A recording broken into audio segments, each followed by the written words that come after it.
예배 자리에 함께 해주신 부활학교 성도 여러분 반갑습니다. 지난 한 주간도 고생 많으셨죠?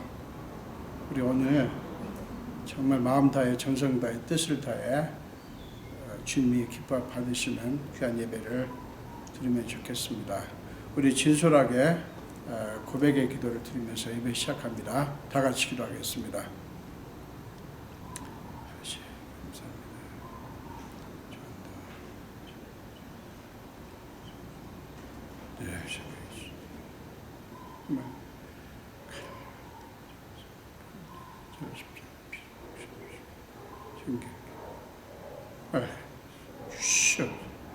그럼에도 불구하고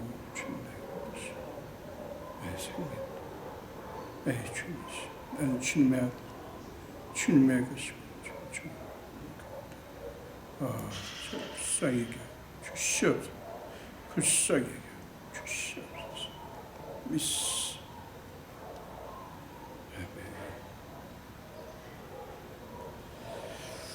하나님의 용서의 말씀을 들으시기 바랍니다. 오라 우리가 서로 변론하자. 너희의 죄가 주홍 같을지라도 눈과 같이 희어질 것이요 진홍같이 붉을지라도 양털같이 희게 되리라. 아멘. 사도신경으로 신앙 고백합니다. 전능하사 천지를 만드신 하나님 아버지를 내가 믿사오며 그 외아들 우리 주 예수 그리스도를 믿사오니 이는 성령으로 잉태하사 동정녀 마리아에게 나시고 본디오 빌라도에게 고난을 받으사 십자가에 못 박혀 죽으시고 장사한 지 사흘 만에 죽은 자 가운데서 다시 살아나시며 하늘에 오르사 전능하신 하나님 우편에 앉아 계시다가 저리로서 산 자와 죽은 자를 심판하러 오시리라. 성령을 믿사오며 거룩한 공의와 성도가 서로 교통하는 것과 죄를 사하여 주시는 것과 몸이 다시 사는 것과 영원히 사는 것을 믿사옵나이다. 아멘. 함께 찬양하시겠습니다. 새 찬송가는 150장이고요. 통일 찬송가는 135장입니다. 갈보리산 위에 십자가 섰으니 주가 고난을 당한 표라. 험한 십자가를 내가 사랑함은 주가 보혈을 흘림이라. 새 찬송가 150장, 통일 찬송가 135장입니다.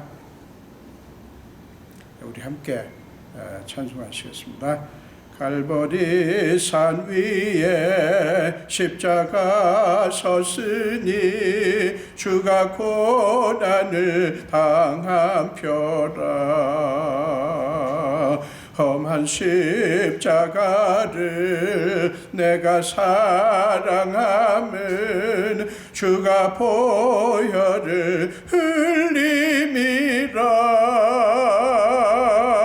최후 승리를 얻기까지 주의 십자가 사랑하리. 빛난 멸류관 받기까지 험한 십자가 붙들겠네. 멸시천대 받은 주의 십자가에 나의 마음이 끌리도다. 귀한 어린 양이 세상 죄를 지고 험한 십자가 지셨도다. 최후 승리를 얻기까지 주의 십자가 사랑하리. 빛난 멸류관 받기까지 험한 십자가 붙들겠네. 험한 십자가에 주가 흘린 피를 믿는 마음으로 바라보니 나를 용서하고 내 죄 사하시려 주가 흘리신 보혈이라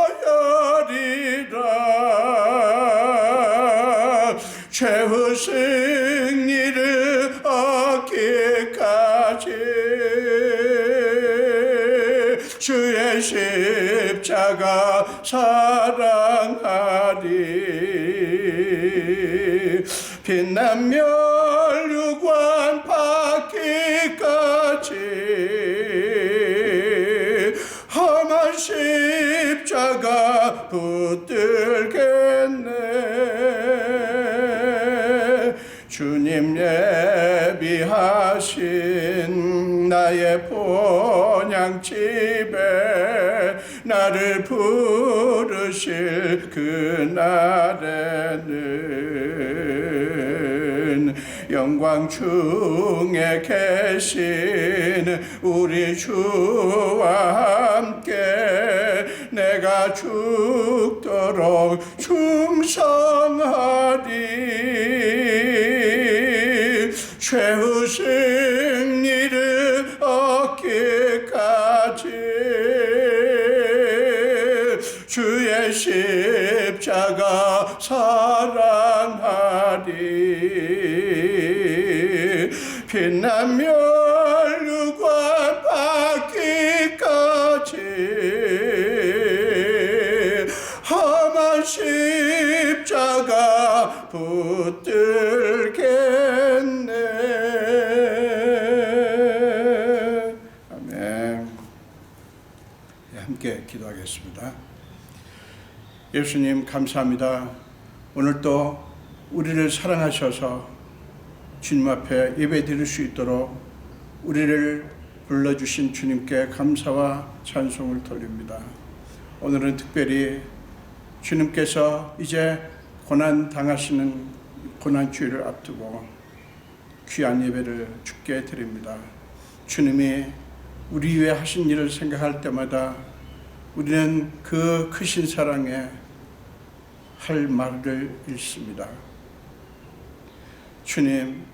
주님께서 그 엄청난 희생을 치르셨기에 우리는 죄사함의 길을 그리고 구원의 길을 그리고 주님 나라의 길을 우리는 얻었습니다.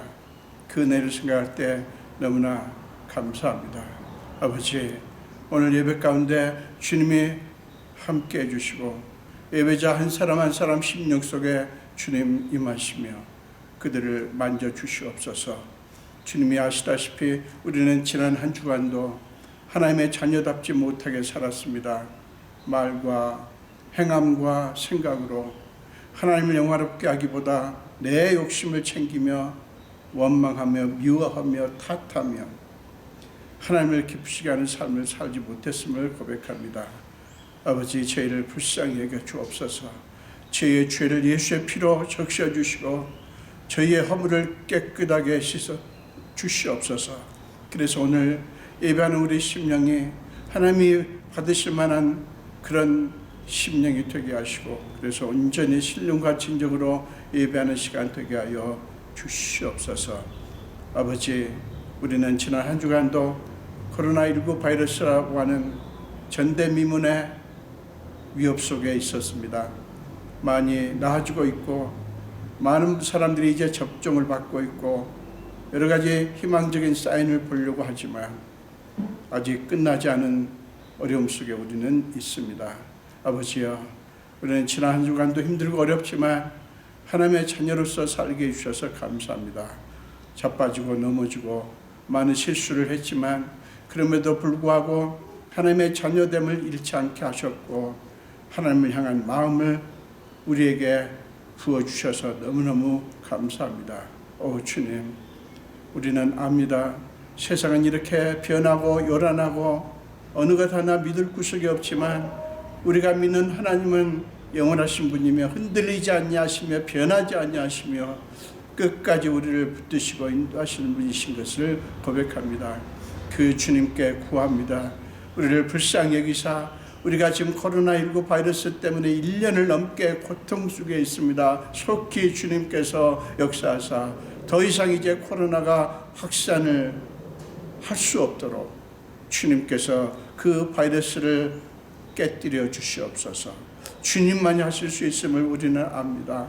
그 무엇도 세상에 어떤 것도 눈부신 과학의 발전도 이 바이러스를 막을 수 없는 것을 압니다.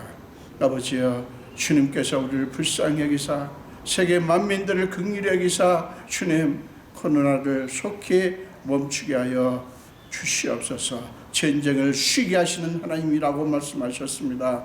맞습니다. 주님만이 이 바이러스를 멈추게 하실 수 있사오니 불쌍히 여겨 주사 속히 역사하여 주시옵소서. 아버지, 우리는 코로나 상황을 지나가면서 정말 우리 인간이 얼마나 나약한지, 얼마나 힘이 없고 얼마나 연약한 존재인지를 우리는 날마다 느낍니다.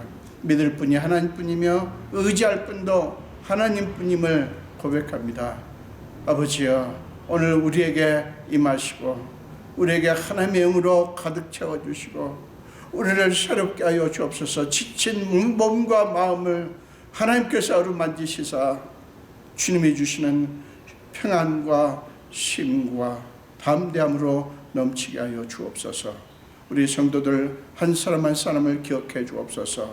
아버지, 지난 한 주간도 피곤한 삶을 살아온 성도들 한 분 한 분에게 성령께서 기름 부어주시고 그들을 새롭게 하여 주옵소서. 새 힘을 부어주시옵소서. 아버지, 그들이 사는 삶의 정황을 아시는 주님께서 불쌍히 여기사 하나님의 자녀도 다음에 그 놀라운 은총의 삶을 날마다 삶으로 사람들이 우리를 보면서 하나님의 살아 역사하시는 그 놀라운 은혜를 볼 수 있게 하여 주시옵소서. 이 교회를 주님의 손에 부탁합니다. 하나님께서 기뻐하시고 하나님의 마음에 꼭 드는, 하나님께서 하나님이 원하시는 일을 마음껏 이루실 수 있는 그런 교회가 되게 하여 주시옵소서. 또한 의료 현장에서 한시도 정말 쉬지 못하고 코로나 바이러스를 위해서 수고하는 의료진들을 긍휼히 여겨 주시옵소서. 가장 위험에 노출되어 있는 그들이 아닙니까? 하나님께서 특별한 방법으로 그들을 보호하시고 그들의 수고가 많은 치유의 열매로 나타날 수 있도록 역사하여 주시옵소서. 오늘 예배를 온전히 주님께 맡겼고 감사드리며 예수님 이름으로 기도합니다. 아멘.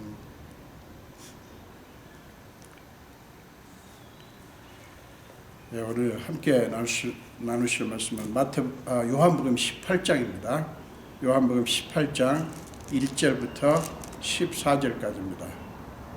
요한복음 18장 1절부터 14절까지요.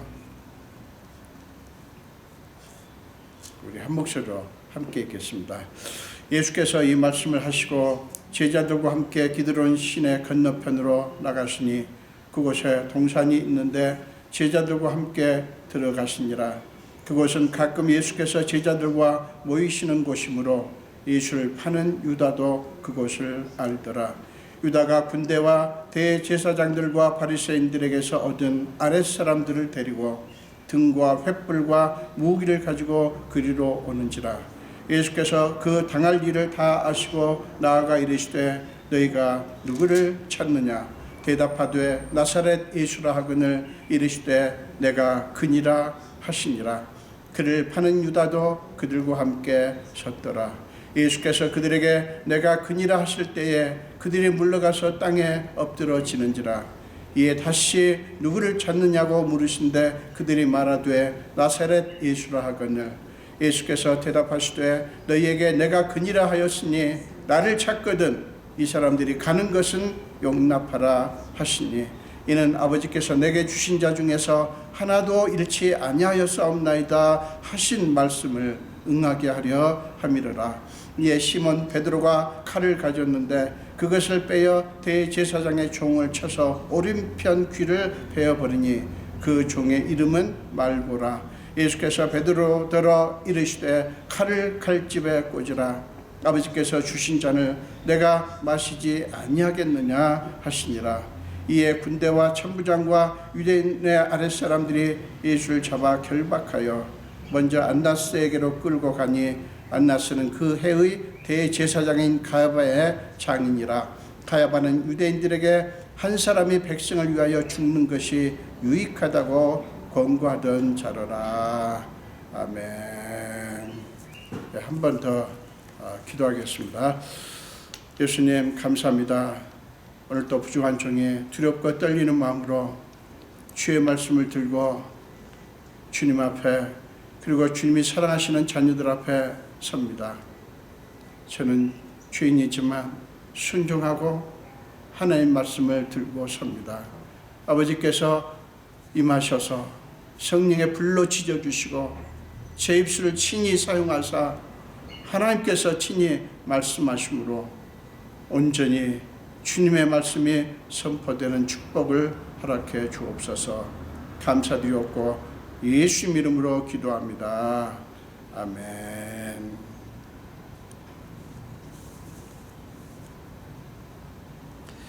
오늘 함께 읽으신 말씀 가지고 그리스도인의 진짜 힘이라고 하는 그런 제목으로 함께 은혜를 나누겠습니다.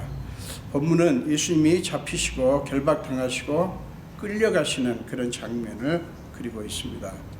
예수님은 제자들과 함께 기드론 시내 건너편에 있는 겟세마네 동산으로 가셨습니다. 다른 복음서들이 이 겟세마네 동산에서의 예수님의 기도에 대해서 자세하게 다루는 것에 반해 요한복음은 그것은 다루지 않고 그 장소를 예수를 파는 유다와 연결하고 있습니다. 예수님과 제자들이 가끔 그곳에 오곤 하셨는데 가룟 유다도 그 장소를 알고 있다는 거예요. 그리고는 곧바로 유다가 사람들과 함께 예수를 잡기 위해 그곳으로 오는 이야기가 나옵니다. 유다가 군대와 대제사장들과 바리새인들에게서 얻은 아랫사람들을 데리고 등과 횃불과 무기를 가지고 그리로 오는지라, 이렇게 3절은 말씀합니다. 그들은 예수를 체포하기 위해 많은 그런 군대와 사람들 그리고 무기까지 들고 동산으로 들이닥친 것입니다. 그 시간은 한밤중이었습니다.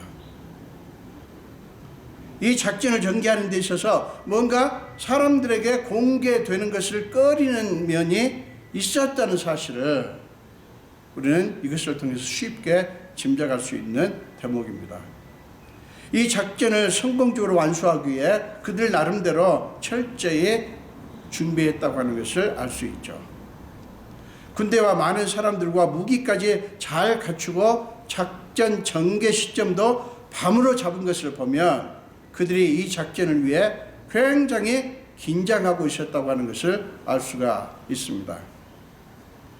자, 그들이 지금 굉장히 긴장하고 있고 그 다음에 뭔가 그 결연한 그런 모습으로 왔다고 하는 것을 마음속에 두시고 4절과 5절을 보시기 바랍니다. 4절과 5절입니다. 예수께서 그 당할 일을 다 아시고 나아가 이르시되 너희가 누구를 찾느냐? 대답하되 나사렛 예수라 하거늘 이르시되 내가 그니라 하시니라.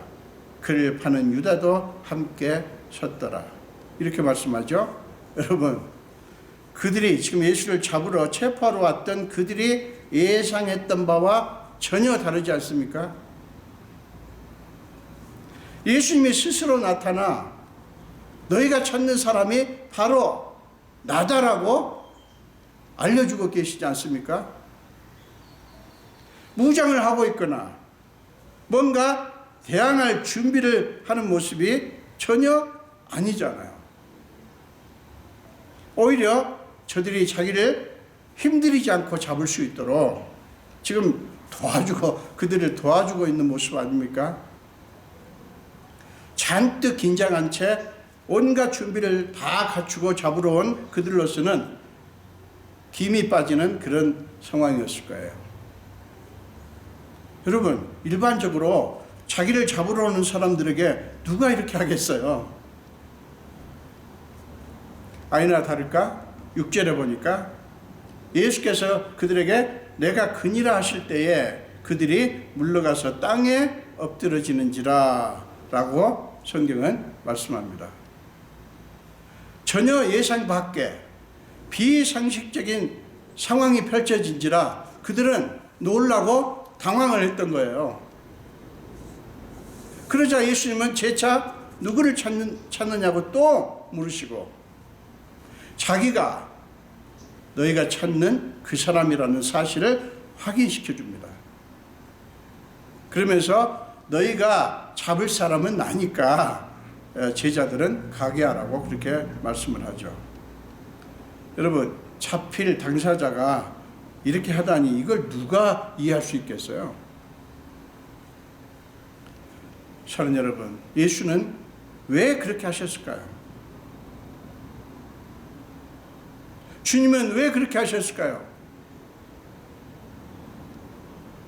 왜 그렇게 마중 나가듯이 그들에게 가서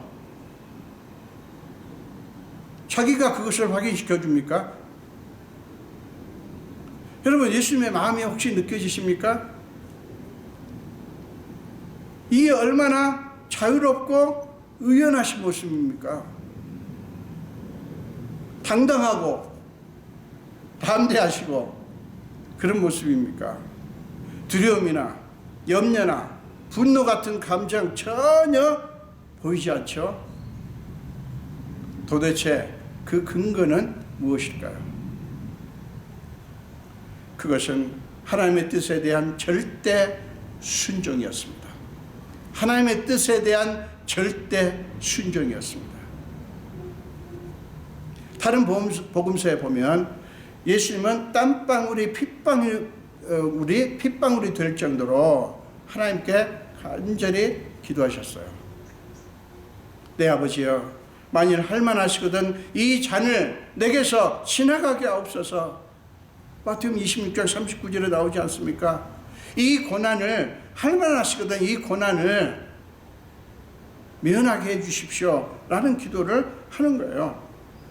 그렇게 3번씩이나 기도를 하심으로써 예수님 자신의 심정을 솔직하게 표현하시면서도 주님은 거기서 끝나시는 게 아니라 그러나 나의 원대로 마시옵고 아버지의 원대로 하옵소서라는 전폭적인 맡김의 기도를 하셨어요. 여러분, 이 기도에는 완전한 인간으로 오신 예수님의 솔직한 모습을 보여주기도 하면서도 또한 하나님 아버지께 전적인 신뢰를 보여주고 있습니다. 그러니까 이 잔을 할 수만 있다면 면하게 해주십시오라는 기도를 통해서 자신의 인간적인 솔직한 모습을 보여주는 것과 함께 그러나 나의 원대로 마옵시고 아버지의 원대로 되게 하옵소서라고 하는 것에서 하나님을 향한 전적인 신뢰를 보여주고 있는 것입니다. 그것은 하나님 아버지와의 관계에 대한 확신으로부터 온 거예요. 주님은 복음서 곳곳에서 오직 자기를 보내신 분에 대한 전적인 신뢰를 거듭 보여주셨어요. 그 중에 하나가 요한복음 5장 37절인데요. 거기 보면 또한 나를 보내신 아버지께서 친히 나를 위하여 증언하셨느니라. 자기는 사람의 증언을 필요로 하지 않는다고 하시면서 하나님, 나를 보내신 하나님의 아버지가 나를 위하여 증언하신다라고 그렇게 말씀을 했던 거예요. 하나님께 대한 전적인 신뢰, 그리고 그분과의 관계에 대한 확신 때문에 주님은 하나님께 솔직하셨고요. 또한 하나님의 뜻에 온전히 순종하실 수 있었던 것입니다. 여러분, 그렇습니다. 하나님과의 관계에 대한 확신이 가장 확실한 신뢰의 근거가 됩니다. 그 확신이 있다고 하는 것은 자기라고 하는 존재를 하나님의 주권적 뜻 안에서 본다는 것이고요. 그것은 결국 모든 것을 하나님께 온전히 맡길 수 있는 그런 능력이 됩니다. 따라서 그 확신이 있으면 사람은 자기를 꾸미거나 포장할 필요가 전혀 없고요. 또한 자기 자신을 증명할 필요도 전혀 없게 됩니다. 왜요? 예수님께서 말씀하셨듯이 자기를 위하여 증언하시는 분은 존재는 자기가 아니라 하나님이신 거예요. 그러니까 하나님과의 관계에 대한 확신이 있으면 굳이 그렇게 자기를 꾸미고 포장하고 무슨 증명하려고 있을 필요가 없다는 거예요. 모든 것의 끝은 그분의 손에 있음을 믿기 때문이에요. 여러분, 그 믿음이 우리에게 순종할 수 있는 힘을 줍니다. 사랑하는 여러분, 우리가 하나님과의 관계를 확신할 수 있는 것은 우리 자신의 어떠함이 아니라 주님께서 우리를 위해서 하신 일 때문이에요. 우리가 그분을 아버지라고 부를 수 있게 된 것은 우리 자신에게서 나온 것이 아니라 순전히 하나님의 은혜의 결과라는 그런 말씀입니다.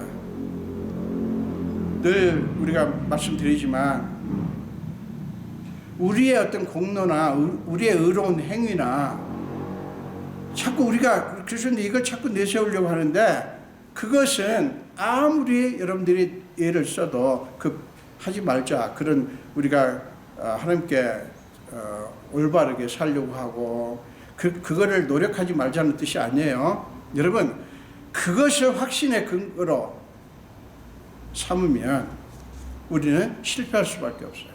우리가 아니라 하나님께서, 주님께서 나를 위해서 하신 일, 그거를 우리는 근거로 삼아야 된다 하는 얘기입니다. 여러분, 갈라디아서 4장 4절부터 7절 말씀을 보십시오. 갈라디아 4장 4절부터 7절 말씀입니다.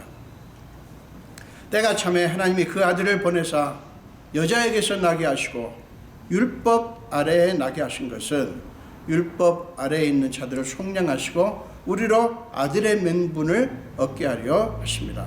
너희가 아들임으로 하나님이 그 아들의 영을 우리 마음 가운데 보내사 아빠, 아버지라 부르게 하셨느니라. 그러므로 네가 이후로는 종이 아니요 아들이니 아들이면 하나님으로 말미암아 유업을 받을 자니라. 하나님으로 말미암아 유업을 받을 자니라. 사랑하는 여러분, 이것이 하나님과 우리의 관계의 특수성입니다. 우리가 예수를 믿고 하나님의 자녀가 되었다고 하는 것은 사도 바울이 갈라디아 4장에서 말씀하신 대로 하나님의 은혜로 우리는 그분을 아빠, 아버지로 부르게 된 거고요. 그래서 이제부터는 우리는 종이 아니라 아들인 거예요. 어떤 아들이요? 하나님으로 말미암아 유업을 받을 아들로. 이게 하나님과 우리의 관계의 특수성이라고요. 우리와 하나님의 관계는 우리의 의로운 행위나 공로가 아니라 순전히 하나님의 은혜로 이루어진 것입니다. 우리는 오직 그것을 바라봐야 하는 거예요. 여러분, 기억하십시오. 여러분을 이 세상에 보내신 분은 하나님이심을 믿으시기 바랍니다.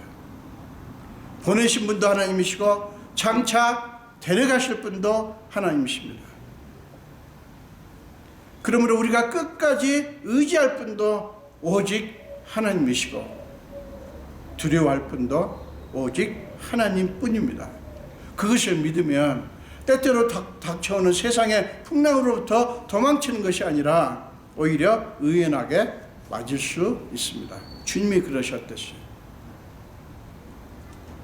마태복음 10장 28절에서는 주님이 이렇게 말씀합니다. 몸은 죽여도 영혼은 능히 죽이지 못하는 자들을 두려워하지 말고 오직 몸과 영혼을 능히 지옥에 멸하실 수 있는 일을 두려워하라. 우리가 만약 두려워한다면 그 대상은 오직 하나님뿐이라는 거예요.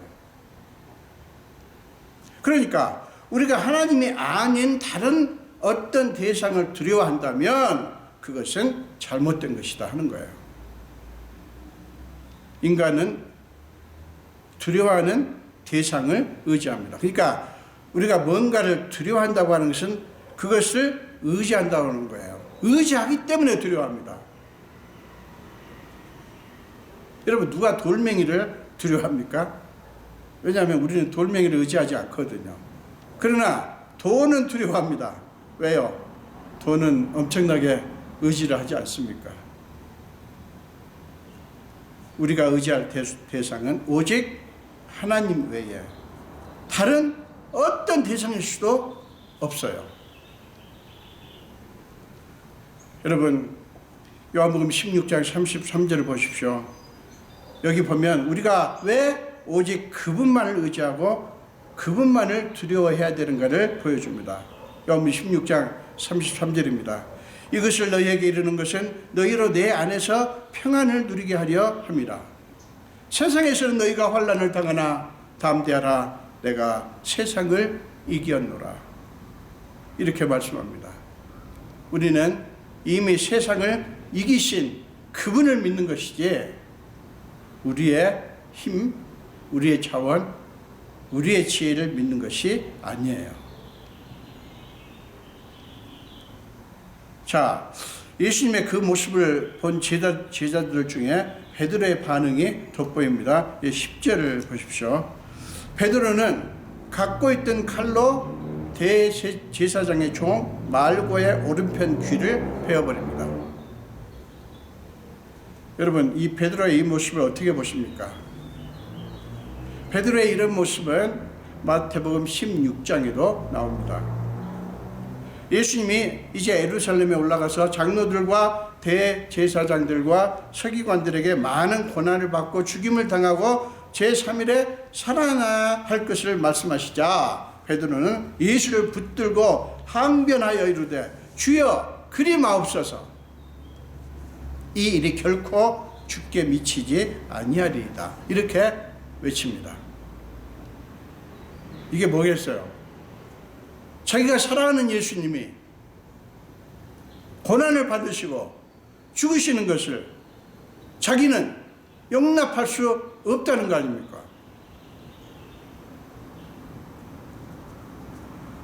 여러분, 베드로가 스승을 굉장히 사랑하는 것 같았지만 실은 그게 아니었어요. 왜 그렇죠? 그것은 하나님이 하시는 일을 부정하는 것이었기 때문에 그래요. 하나님이 하시는 일을 부정하는 행동이었기 때문에 그래요. 그러니까 하나님의 뜻을 부정하는 그런 모습을 베드로가 보여주었던 거예요. 인간적인 정의나 의리가 세상에서는 아름다운 덕목일 수 있지만 그것이 하나님의 뜻과 정면으로 부딪히는 경우가 참으로 많습니다. 우리가 신앙생활 하다 보면 인간적인 정의나 의리를 내세우는 그런 일들이 있어요. 그런데 그게 많은 경우에 하나님의 뜻을 거부하거나 부정하는 그런 역할을 할 때가 있다는 거예요. 우리 조심하셔야 됩니다. 그러니까 인간적인 정의나 의리가 중요한 것이 아니라 이게 과연 이게 인간적으로는 아름다운 덕목인데 이게 혹시라도 하나님의 뜻을 부정하는 그런 우리도 모르게 하나님의 뜻을 부정하는 게 아닐까 좀 고민을 해봐야 돼요. 여러분, 본문에서도 마찬가지입니다. 그는 자기 스승을 잡으러 온 그들에게 인간적인 의분을 드러낸 거예요. 그러나 그것은 베드로 자신의 육신적인 자아를 드러내는 것일 뿐 하나님의 뜻은 전혀 염두에 두지 않는 그런 모습이었던 것입니다.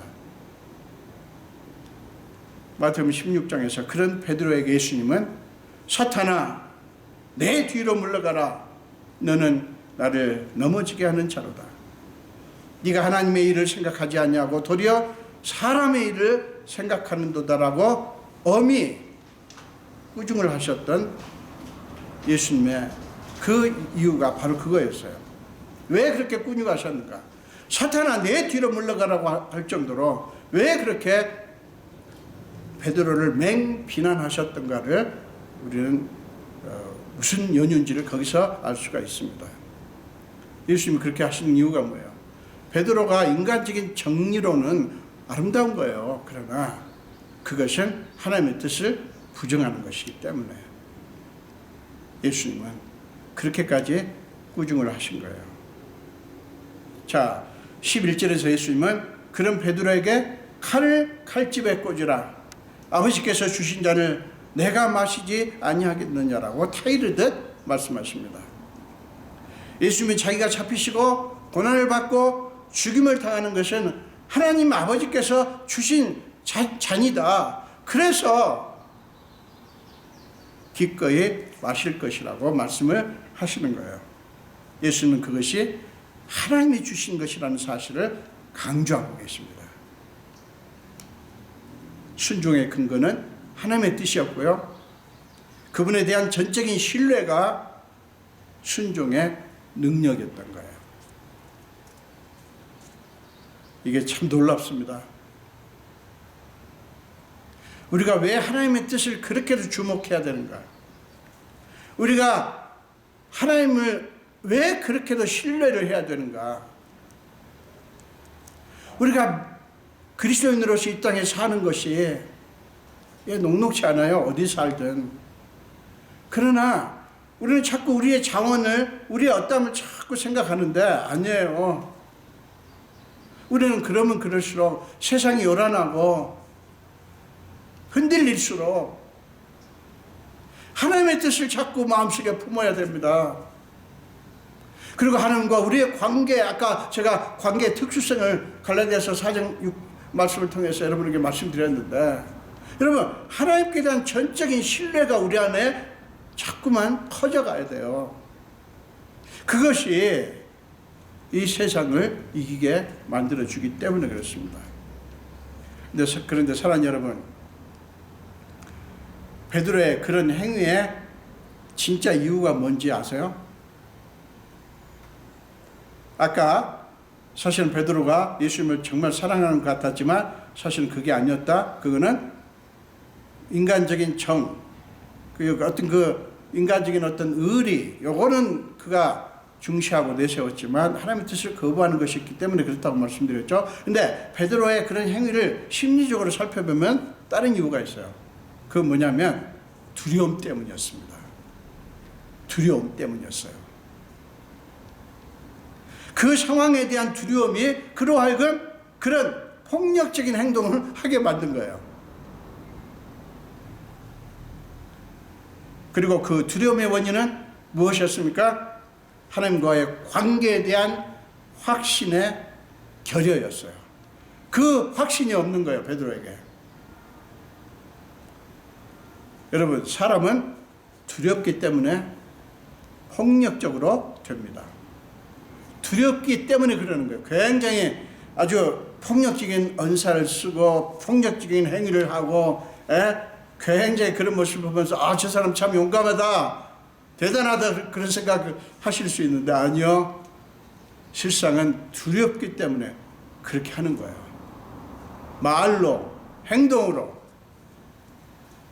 저주를 퍼붓고 폭력적인 행위를 하는 그 사람들 내면에는 깊은 두려움이 있습니다. 왜 두려워합니까? 믿을 것이 자기밖에 없다고 믿기 때문에 자기 힘을 사용해서 자기가 가진 무엇을 사용해서 자신을 보호하고자 하는 본능이에요. 하나님의 주권, 하나님의 뜻이 아니라 자신의 뜻, 자기 의를 의지하기 때문에 두려워할 수밖에 없는 것입니다. 여러분, 이 세상의 논리가 뭡니까? 우리가 원하는 것을 할 수 있는 모든 능력이 우리 인간의 의지에서 나온다라고 그렇게 믿고 주장을 하죠. 그래서 세상은 인간의 의지의 작용을 굉장히 강조합니다. 그러나 성경은 그것은 인간의 의지를 강조하는 것은 인간의 의를 드러내는 것이다. 그리고 하나님은 바로 그것을 싫어하신다고 하는 것을 가르치십니다. 하나님 그걸 싫어하셔요. 대신 무엇을 기뻐하십니까? 하나님의 뜻을 주목하고 하나님의 와의 관계를 중히 여기는 것을 기뻐하십니다. 여러분, 우리는 베드로의 이야기를 알죠. 베드로는 한때 모두 주를 버릴지라도 나는 결코 버리지 않겠나이다라고 호언장담을 했어요. 마태복음 26장 33절에 나옵니다. 심지어는 예수님이 네가 오늘 밤에 닭 울기 전에 3번 나를 부인하리라 말씀하셨을 때도 내가 주와 함께 죽을지언정 주를 부인하지 않겠나이다라고 큰 소리를 쳤던 사람이에요. 그러나 베드로는 요한복음 18장 이제 오늘 본문 뒷부분을 보면 베드로는 문 지키는 여종이 그리고 다른 사람들이 그리고 베드로에게 귀가 잘렸던 종의 친척이 베드로에게 너도 이 사람의 제자 중 하나가 아니냐라고 물었을 때 그는 나는 아니라고 거듭거듭 부정을 했습니다. 요한복음 18장 17절, 25절, 27절에 나오죠.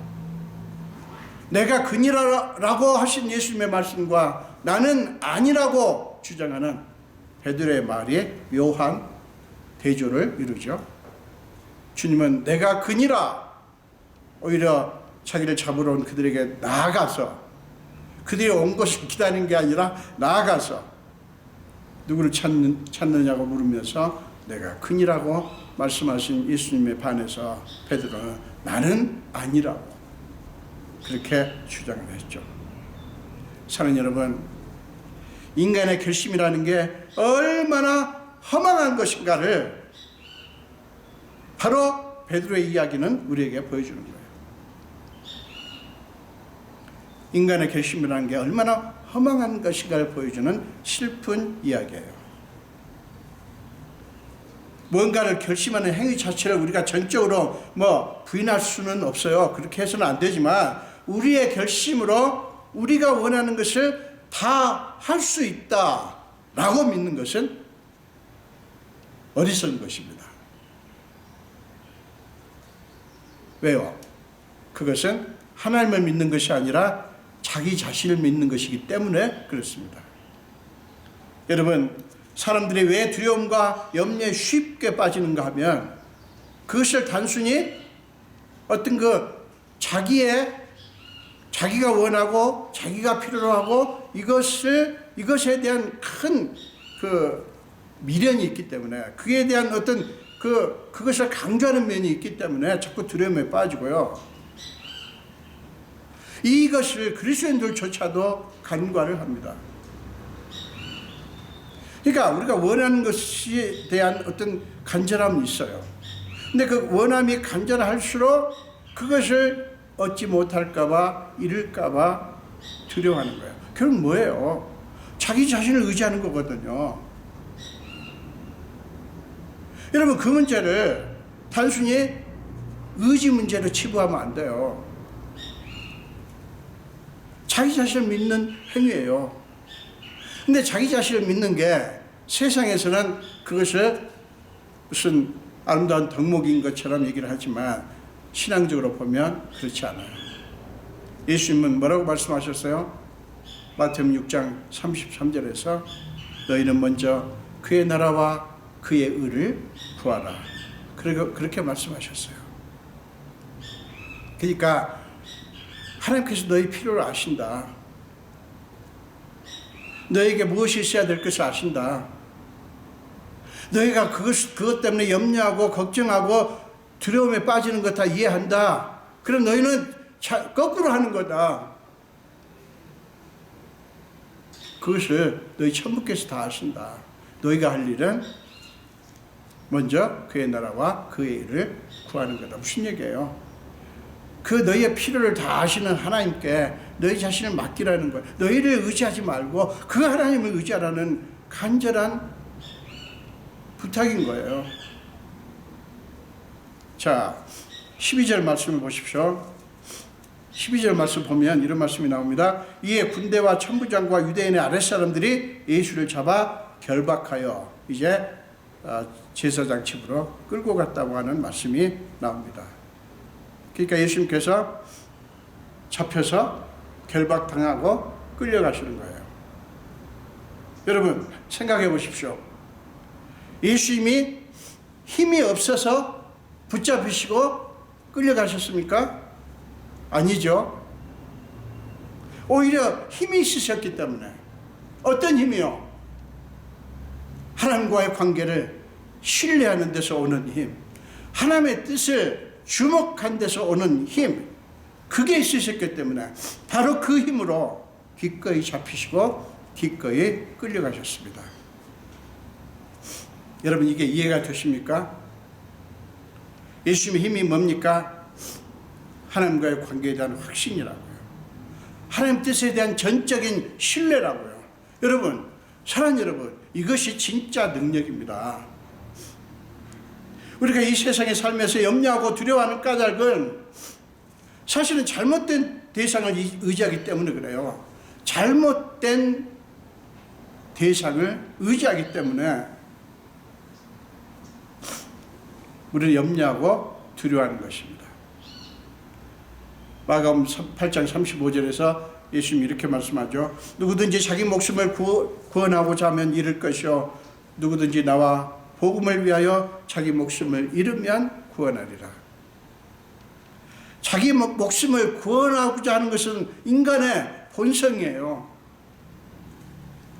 그게 인간의 본성이라고요. 너나 할 것 없이 어떻게 하든지 자기를 구원하고자 해요. 어떻게 하면 손해보지 않을까? 어떻게 하면 고통에서 벗어나고 어떻게 하면 더 편안해지고 안락해질 수 있을까? 어떻게 하면 우리 자존심이 무너지지 않고 어떻게 하면 상처받지 않고 어떻게 하면 손해보지 않고 어떻게 하면 잡히지 않고 어떻게 하면 죽지 않고 살 수 있을까? 뭐 이런 거 아닙니까? 그러나 주님은 나와 복음을 위하여 자기 목숨을 잃으면 구원하리라 이렇게 말씀하셨어요. 그건 뭡니까? 오직 주님을 의지하라는 말씀이죠. 사랑하는 여러분, 올해 이 고난 중간에 우리가 이 결정을 하실 수 있기를 바랍니다. 우리의 본성이 아니라 하나님의 뜻에 모든 것을 걸 때만 우리는 진정으로 자유로울 수 있어요. 당당할 수 있습니다. 예수님이 그 당할 일을 다 아시고도 그들을 향해서 너희가 누구를 찾느냐고 물으실 만큼 의연하셨던 것은 그가 당하실 일이 아니라 하나님의 뜻을 주목했기 때문이었습니다. 주님은 우리에게 나를 따르라고 부르셨어요. 나를 따르라. 그것은 무슨 얘기냐면 주님 가시는 그 길을 함께 가자라고 초청하시는 거예요. 우리는 우리가 새로운 길을 개척해서 가는 게 아니에요. 주님이 우리 앞서 길을 가셨어요. 길을 내셨어요. 그리고 우리를 부르십니다. 그 길을 함께 가자고. 그래서 여러분, 주님 가신 그 길을 따라가는 것이 신앙생활이에요. 세상은 주님과 함께 그 주님 가신 길을 가는 믿음의 사람들을 두려워합니다. 그리스도인이 원래 그런 사람이 하는 거예요. 그런데 현실은 반대로 뒤집어져 있다고 하는 것을 우리는 부정할 수가 없어요. 그 구도가 즉 세상과 우리의 그 구도가 뒤집어져 있다고 하는 것은 뭡니까? 세상이 우리를 두려워하고 우리 눈치를 봐야 되는데 세상 사람들이 그리스도인들을 얼마나 우습게 여깁니까? 그게 뒤집어진 거예요. 우리 그리스도인들은 그것을 슬퍼하고 그것을 탄식해야 됩니다. 여러분 생각해 보세요. 세상이 우리 그리스도인들을 두려워하고 눈치를 보고 그래야 되는데 얼마나 세상이 우리를 그리고 교회를 우습게 여기냐고요. 여러분 그거 분하지 않으세요? 우리를 잡으러 온 자들에게 나아가 너희가 찾는 사람은 바로 나다라고 말할 수 있는 사람을 그들은 두려워한다고요. 그리스도인들이 이 세상과 사람들을 그렇게 만들어야 하는 것입니다. 사랑하는 여러분, 기억하십시오. 이게 진짜 능력이에요. 이게 그리스도인의 진짜 힘입니다. 우리한테서 나오는 힘이 아니에요. 하나님 뜻을 온전히 주목하는 데서 나오는 힘이고요. 하나님과의 우리의 관계를 전적으로 신뢰하는 데서 나오는 힘이라고요. 다른 것으로 여러분의 힘을 기르려고 하지 마십시오. 길러지지 않아요. 아무리 돈이 많고요, 아무리 권세가 있고요, 아무리 세상의 권력을 얻어도요, 얼마나 두려워하는지 압니까? 주변에서 보시지 않으세요?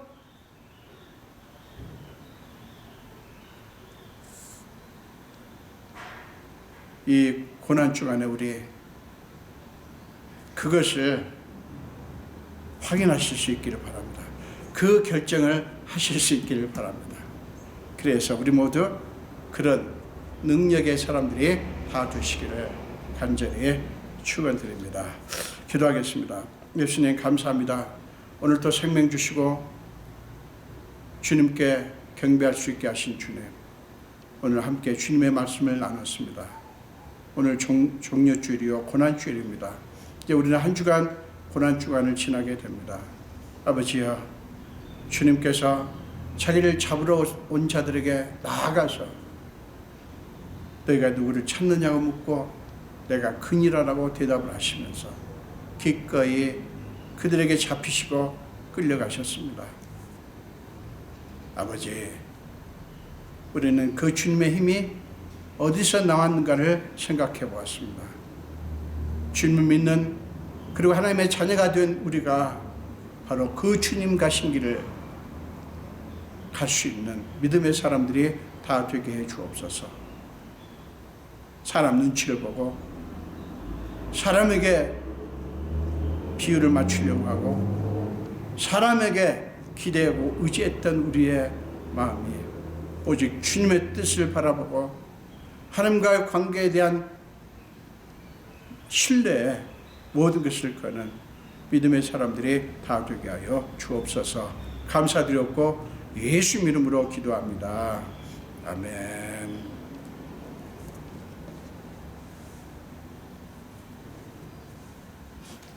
사랑합니다. 나의 예수님 찬양하시면서 헌금하겠습니다. 사랑합니다. 나의 예수님 사랑합니다. 주만이요 사랑합니다. 나의 예수님 사랑합니다. 그것뿐이에요. 사랑한다 아들아, 내가 너를 잘 아노라. 사랑한다 내 딸아, 내게 축복 더하노라. 아멘. 기도하겠습니다. 예수님 감사합니다. 오늘 또 주님이 사랑하는 자녀들이 주님 앞에 이 귀한 예물을 드립니다. 이 예물 속에 담겨있는 저들의 모든 형편과 사정과 그들이 마주하고 있는 문제, 해결해야 될 문제까지 아시고 그리고 간절한 소원까지 낱낱이 아시는 주님, 하늘을 여시고 주님이 사랑하는 귀한 자녀들이 오니 주님의 방식으로 주님의 수준으로 저들을 마음껏 축복하여 주시옵소서. 감사드리고 축복하며 예수 이름으로 기도합니다. 아멘.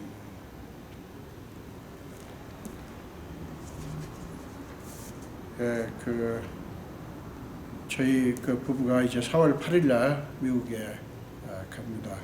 여러분들이 기도해 주시고요. 가서 코로나 백신 접종을 2번을 하고 오려고 합니다. 기도해 주시고요. 제가 자리를 비우는 동안 지금 1부와 2부를 나눠서 예배를 드렸지 않습니까? 근데 4월 11일 주일부터 연합으로 11시에 함께 예배를 드리도록 하겠습니다. 그리고 교회 못 오시는 분들은 또 그 기간에는 여러분들이 동영상으로 예배를 드리시면 되겠습니다. 우리 일어나셔서 마지막 찬송 하시겠습니다. 새 찬송가 143장이고요. 통일 찬송가 141장입니다. 통일 찬송, 새 찬송가 143장, 통일 찬송가 141장입니다. 네, 찬송하시겠습니다. 웬 말인가 날 위하여 주 돌아가셨나 이 벌레 같은 날 위해 큰 해 받으셨나 내 지은 죄 다 지시고 못 박히셨으니 웬일인가 웬 은혜인가 그 사랑 크셔라 주 십자가 못 박힐 때 그 해도 빛 잃고 그 맑은 빛 가리워서 캄캄케 되었네 나 십자가 대할 때에 그 일이 고마워 내 얼굴 감히 못 들고 눈물 흘리도다 내루라도 눈물로서 못 갚을 줄 알아 몸 밖에 드릴 것 없어 이 몸 바칩니다.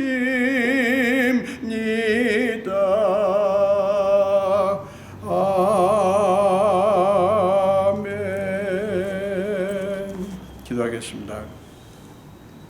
지금은 우리 주 예수 그리스도의 크신 은혜와 하나님 아버지의 지극하신 사랑하심과 우리 삶 속에 기꺼이 들어오셔서 우리의 모든 무거운 짐과 연약함을 다 짊어지시고 날마다 우리 위해서 탄식함으로 간구하시는 성령님의 감화, 감동, 역사하심이 오늘 예배를 드리며 특별히 말씀을 듣고 이제 우리의 진짜 힘, 진짜 능력이 어디에서 나왔는가를 기억하고 주님이 그러셨듯이 오직 주님의 뜻, 하나님과 관계에 대한 확신을 붙들고 그 안에 거하기로 작정하는 우리 성도들 머리 위와 우리 온 교회 위에 지금부터 영원토록 함께 하시기를 간절히 축원하옵나이다. 아멘.